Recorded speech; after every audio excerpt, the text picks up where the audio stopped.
Episode 12. Welcome back. Tonight's story was written by Oscar Wilde.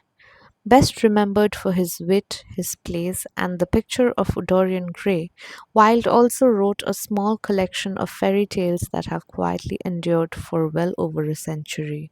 Tonight's story is perhaps the most beloved of them all. It begins high above a city with a golden statue and a swallow preparing for a long journey. It is a story about kindness, about friendship, and about the quiet ways we leave the world a little better than we found it. So, if you're still awake, settle in and let's begin. In case you are awake,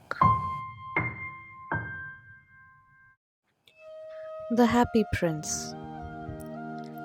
High above the city, on a tall column, stood the statue of the Happy Prince. He was gilded all over with thin leaves of fine gold. For eyes, he had two bright sapphires, and a large red ruby glowed on his sword hilt. He was very much admired indeed. "He is as beautiful as a weathercock," remarked one of the town councillors who wished to gain a reputation for having artistic tastes. "Only not quite so useful," he added, fearing lest people should think him unpractical, which he really was not. "Why can't you be like the Happy Prince?" asked a sensible mother of her little boy who was crying for the moon. "The Happy Prince never dreams of crying for anything." "I am glad there is someone in the world who is quite happy," muttered a disappointed man as he gazed at the wonderful statue. "He looks just like an angel," said the charity children as they came out of the cathedral in their bright scarlet cloaks and their clean white pinafores. "How do you know?" said the mathematical master. "You have never seen one." "Ah, but we have, in our dreams," answered the children, and the mathematical master frowned and looked very severe, for he did not approve of children dreaming. One night there flew over the city a little swallow. His friends had gone away to Egypt 6 weeks before, but he had stayed behind, for he was in love with the most beautiful reed. He had met her early in the spring as he was flying down the river after a big yellow moth, and had been so attracted by her slender waist that he had stopped to talk to her. "Shall I love you?" said the swallow, who liked to come to the point at once, and the reed made him a low bow. So he flew round and round her, touching the water with his wings and making silver ripples. This was his courtship, and it lasted all through the summer.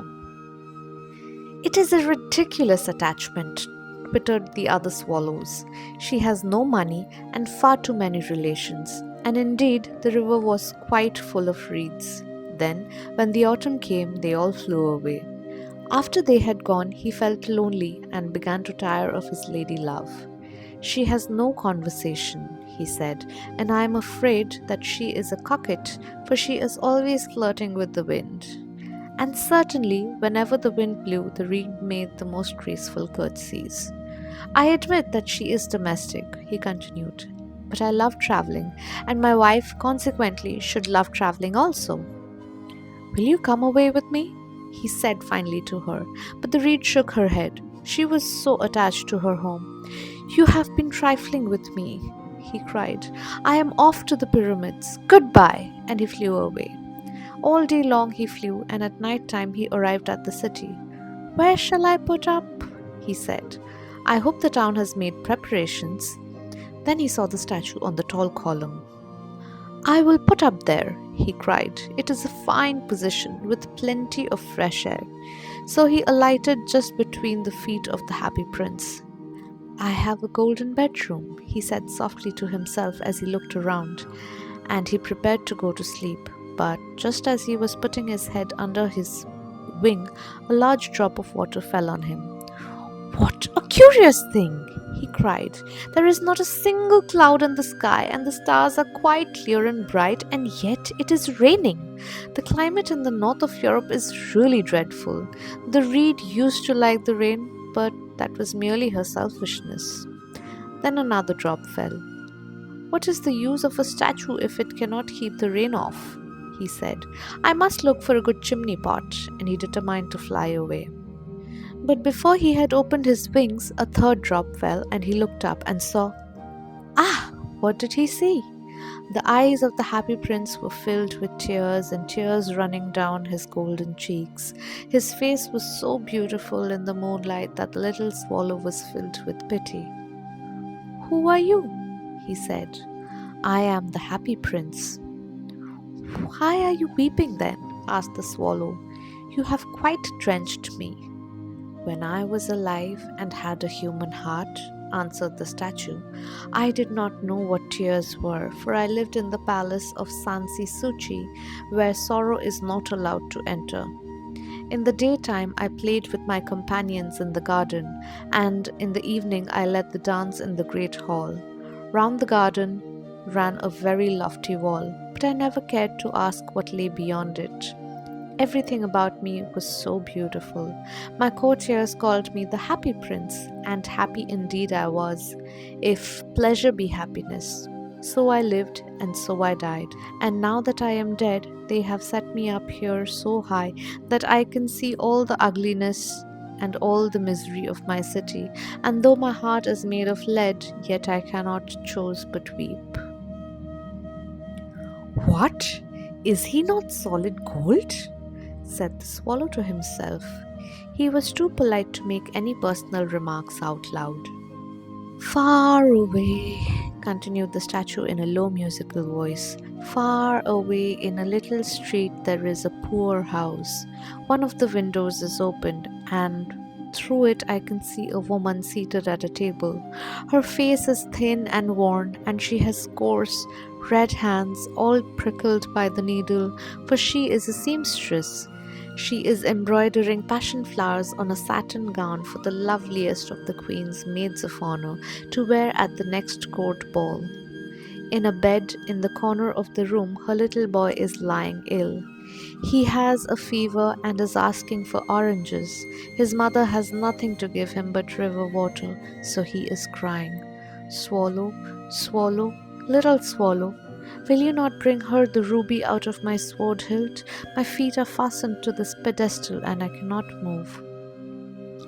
I am waited for in Egypt, said the swallow. My friends are flying up and down the Nile and talking to the large lotus flowers. Soon they will go to sleep in the tomb of the great king. The king is there himself in his painted coffin. He is wrapped in yellow linen and embalmed with spices. Round his neck is a chain of pale green jade, and his hands are like withered leaves. Swallow, swallow, little swallow, said the prince, will you not stay with me for one night and be my messenger? The boy is so thirsty and the mother so sad. I don't think I like boys, answered the swallow. Last summer, when I was staying on the river, there were two rude boys, the miller's sons, who were always throwing stones at me. They never hit me, of course, we swallows fly far too well for that, and besides, I come of a family famous for its agility, but still, it was a mark of disrespect. But the happy prince looked so sad that the little swallow was sorry. It is very cold here, he said, but I will stay with you for one night and be your messenger. Thank you, little swallow, said the prince.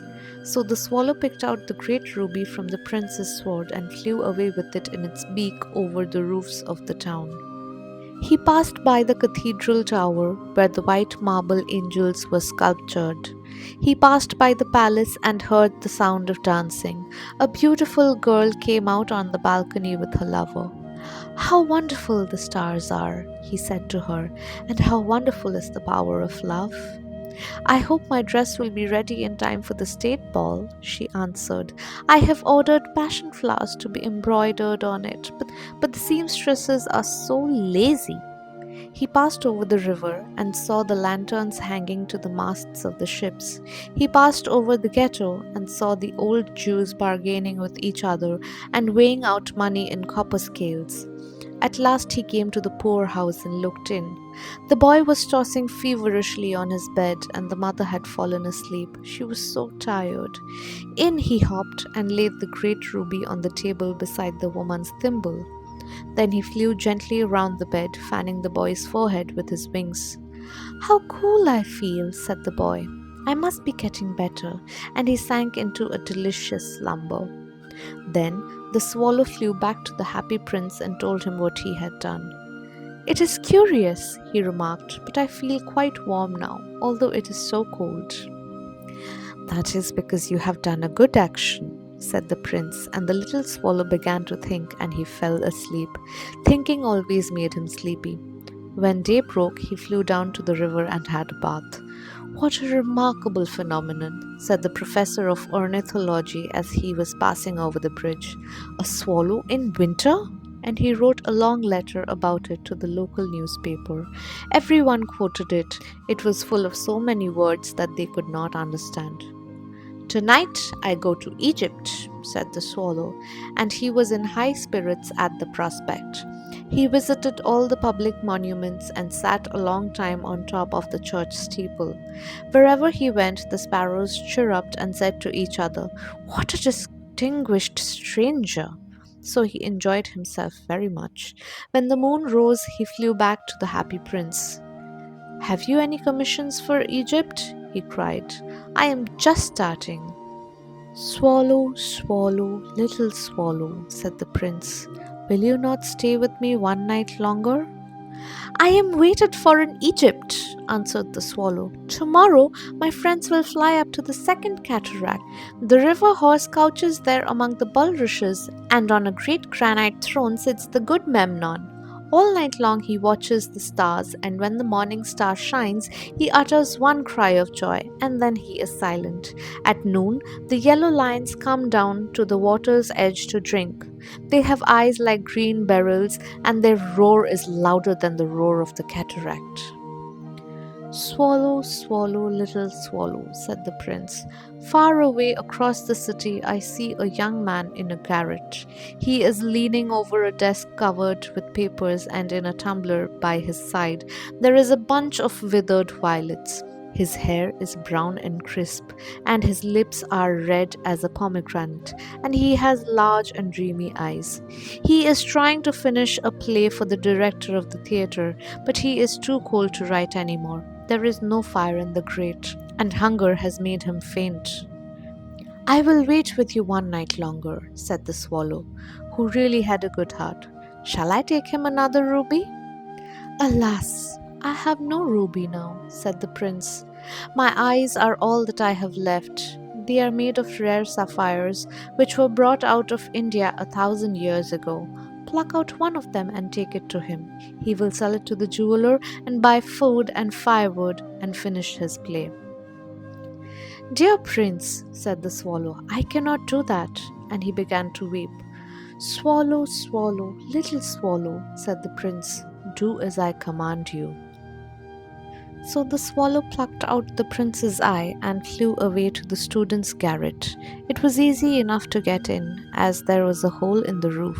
Through this he darted and came into the room. The young man had his head buried in his hands, so he did not hear the flutter of the bird's wings, and when he looked up, he found the beautiful sapphire lying on the withered violets. I am beginning to be appreciated, he cried. This is from some great admirer. Now I can finish my play, and he looked quite happy. The next day the swallow flew down to the harbor. He sat on the mast of a large vessel and watched the sailors hauling big chests out of the hold with ropes. Heave ahoy! They shouted as each chest came up. I am going to Egypt! Cried the swallow, but nobody minded, and when the moon rose, he flew back to the happy prince. I am come to bid you goodbye, he cried. Swallow, swallow, little swallow, said the prince, will you not stay with me one night longer? It is winter, answered the swallow, and the chill snow will soon be here. In Egypt, the sun is warm on the green palm trees, and the crocodiles lie in the mud and look lazily about them. My companions are building a nest in the temple of Baalbek, and the pink and white doves are watching them and cooing to each other. Dear prince, I must leave you, but I will never forget you. and next spring I will bring you back 2 beautiful jewels in place of those you have given away. The ruby shall be redder than a red rose, and the sapphire shall be as blue as the great sea." "In the square below," said the happy prince, "there stands a little match girl. She has let her matches fall in the gutter, and they are all spoiled. Her father will beat her if she does not bring home some money, and she is crying. She has no shoes or stockings, and her little head is bare. Pluck out my other eye and give it to her, and her father will not beat her." "I will stay with you one night longer," said the swallow, "but I cannot pluck out your eye. You would be quite blind then." "Swallow, swallow, little swallow," said the prince, "do as I command you." So he plucked out the prince's other eye and darted down with it. He swooped past the match girl and slipped the jewel into the palm of her hand. "What a lovely bit of glass!" cried the little girl, and she ran home laughing. Then the swallow came back to the prince. "You are blind now," he said, "so I will stay with you always." "No, little swallow," said the poor prince, "you must go away to Egypt." "I will stay with you always," said the swallow, and he slept at the prince's feet. All the next day he sat on the prince's shoulder and told him stories of what he had seen in strange lands.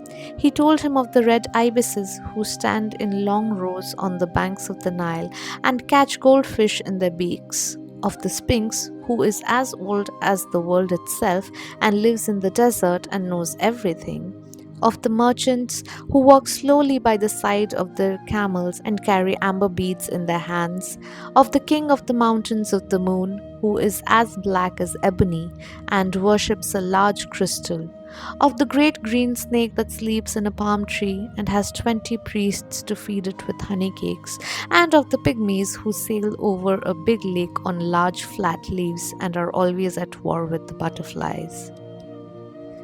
"Dear little swallow," said the prince, "you tell me of marvelous things, but more marvelous than anything is the suffering of men and of women. There is no mystery so great as misery. Fly over my city, little swallow, and tell me what you see there." So the swallow flew over the great city and saw the rich making merry in the beautiful houses, while the beggars were sitting at the gates. He flew into dark lanes and saw the white faces of starving children looking out listlessly at the black streets. Under the archway of a bridge, 2 little boys were lying in one another's arms to try and keep themselves warm. "How hungry are we?" they said. "You must not lie here." Shouted the watchman, and they wandered out into the rain. Then he flew back and told the prince what he had seen. "I am covered with fine gold," said the prince. "You must take it off, leaf by leaf, and give it to my poor. The living always think that gold can make them happy." Leaf after leaf of the fine gold the swallow picked off, till the happy prince looked quite dull and grey. Leaf after leaf of the fine gold he brought to the poor, and the children's faces grew rosier, and they laughed and played games in the street. "We have bread now!" they cried. Then the snow came, and after the snow came the frost. The streets looked as if they were made of silver. They were so bright and glistening. Long icicles like crystal daggers hung down from the eaves of the houses. Everybody went about in furs, and the little boys wore scarlet caps and skated on the ice.